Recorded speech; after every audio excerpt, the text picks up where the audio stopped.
ओम नमः। आज एक ऐसी कहानी, अगर ये कहानी हमारी समझ में आ जाती है, तो मानिए जीवन भर का सारा बोध हमें मिल जाता है। कहानी है विश्व को जीतने वाले सिकंदर की।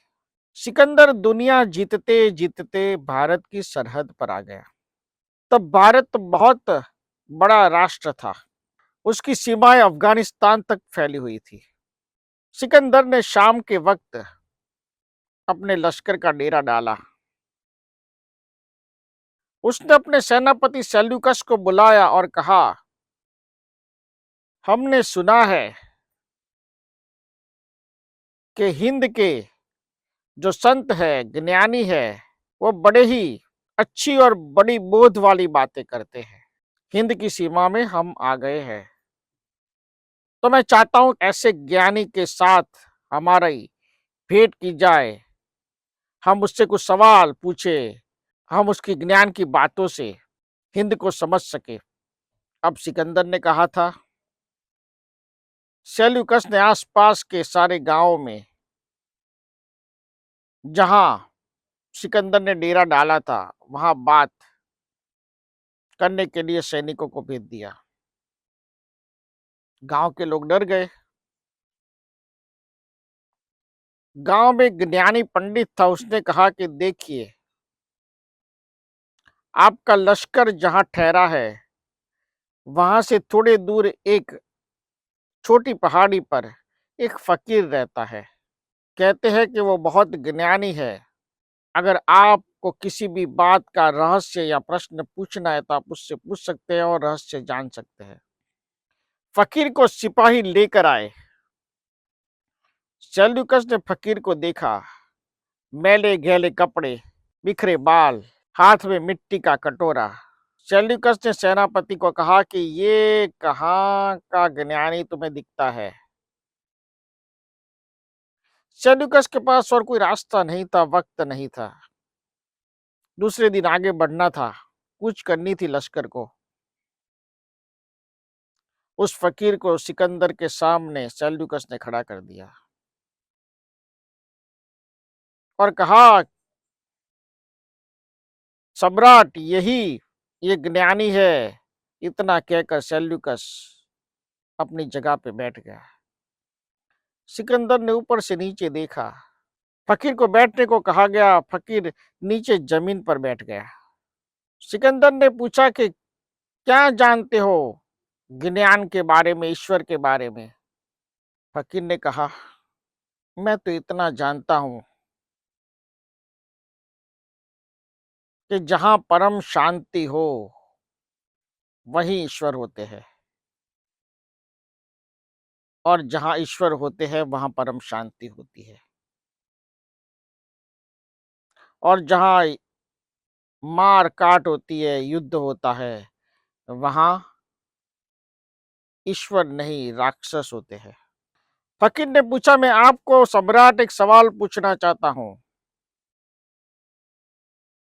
आप विश्व विजेता बनने के बाद क्या करेंगे। सिकंदर ने कहा, मैं विश्व विजेता बनने के बाद पूरी दुनिया पर चैन से शासन कर पाऊंगा और शांति से जी पाऊंगा।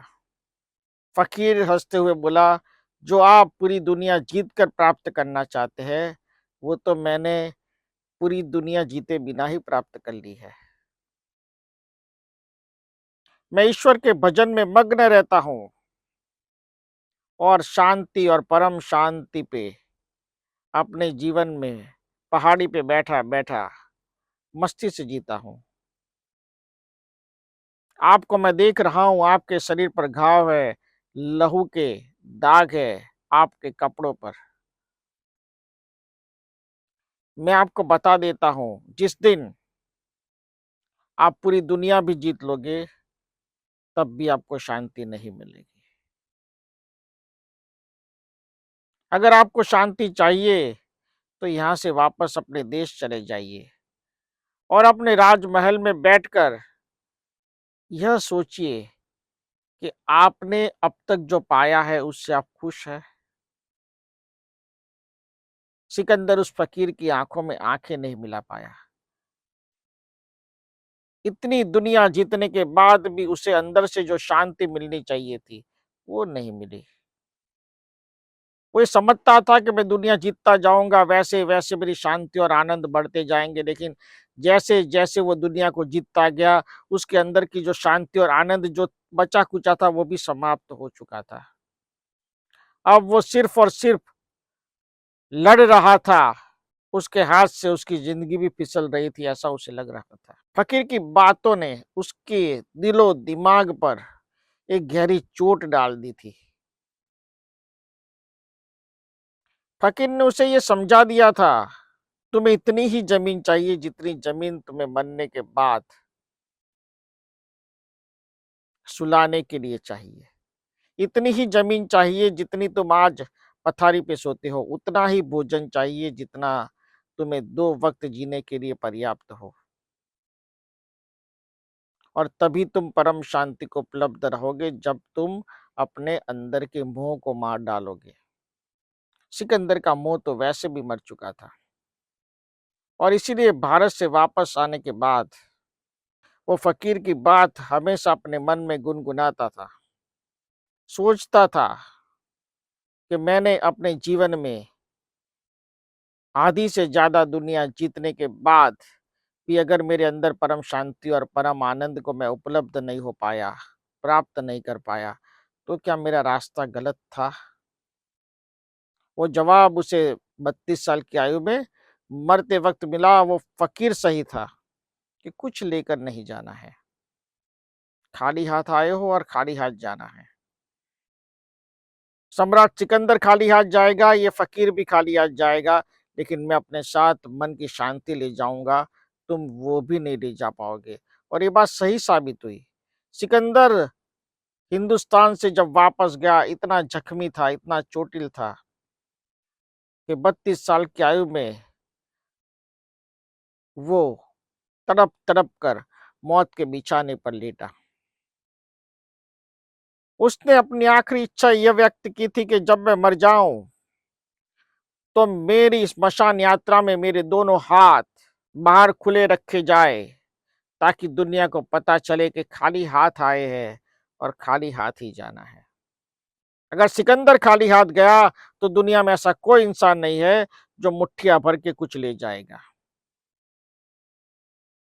और यही बात पूरी दुनिया लाखों साल से जानती है। ज्ञानी संत जिनके अंदर प्रकाश चैतन्यवंत हो गया है, वो सब जान चुके हैं। और जो नहीं जानते हैं, उन्हें अब इस कहानी से ये बोध लेना है कि वो फकीर जो परम शांति परम आनंद में था, जिसे 2 वक्त की रोटी भी कभी-कभी नहीं मिलती थी, लेकिन उसके पास सबसे बड़ी ताकत थी और वो थी ईश्वर के साथ अपना कनेक्शन। और सिकंदर के पास सबसे बड़ी फौज थी, आधी से दुनिया उसके कदमों में थी, लेकिन उसके पास सिर्फ और सिर्फ उसके और उसकी तलवार के बीच कनेक्शन था और कुछ भी न था। ईश्वर से जो जुड़ा रहा वो हमेशा जीता और जो तलवार से जुड़ा वो अपने ही बिछौने पर तड़प तड़प कर मर गया। आधी से ज्यादा दुनिया जीतने के बाद सिकंदर ने क्या पाया और उस फकीर के उपदेश से सिकंदर ने जो पाया, आप सोचिए, तुलना कीजिए, तो कौन सी चीज सिकंदर को सबसे ज्यादा भारी लगी होगी? आधी दुनिया या वो फकीर के वो बोल? तो हिंद के फकीर के वो बोल उसकी सारी दुनिया के सामने ज्यादा वजनदार थे। हमें ये बात हमेशा याद रखनी चाहिए। जब हम इस दुनिया से जाते हैं, तो हमारे आत्मा के लिए हम क्या करके जाते हैं? हमें ये नहीं सोचना चाहिए कि हम आने वाली नस्लों के लिए, संतानों के लिए क्या रख कर जाते हैं। धन, प्रॉपर्टी, उसमें हमें ज़्यादा नहीं पड़ना चाहिए। हमें ये सोचना चाहिए कि हमें अपने जीवन में सिकंदर बनना है या उस फकीर की तरह हमें सोचना है? हमारी सोच कैसी होनी चाहिए जब हम इस जीवन को अलविदा कर रहे हो? आप बड़े समझदार हो, बड़े ज्ञानी हो, बड़े गुणीजन हो। आपने बहुत सी व्याख्यान, बहुत सी मालाएँ, बहुत से प्रवचन सुने होंगे, ऐसी बहुत सी कहानियाँ सुनी होगी, लेकिन सिकंदर को जो फ़कीर ने बोध दिया, वो बोध अगर आपने अपने जीवन में उतारा, तो मैं मानता हूँ कि आप अपने जीवन को सही दिशा में और सही अध्यात्म के जीवन में आप ले जा पाओगे। आपको ये कहानी पसंद आई होगी और इस कहानी से आपने बोध भी जीवन में लिया होगा कि जितना हमें धन अर्जित करना चाहिए, जो अपने जीवन व्यापन के लिए पर्याप्त हो, उससे ज़्यादा धन विखवाद का, परेशानी का, बच्चों के बीच लड़ाई का कारण बनता है और ये बात हम हज़ारों साल से देखते आ रहे हैं। तो आइए हम आज से ही संकल्प करें कि परम आनंद, परम शांति और ओमकार के दिव्य चैतन्य के ऊर्जा में अपना जीवन व्यतीत करेंगे। ओमकार का दिव्य चैतन्य और आशीर्वाद आप पर बना रहे, ऐसा मेरा आशीर्वाद है। ओम नमः, ओम नमः, ओम नमः।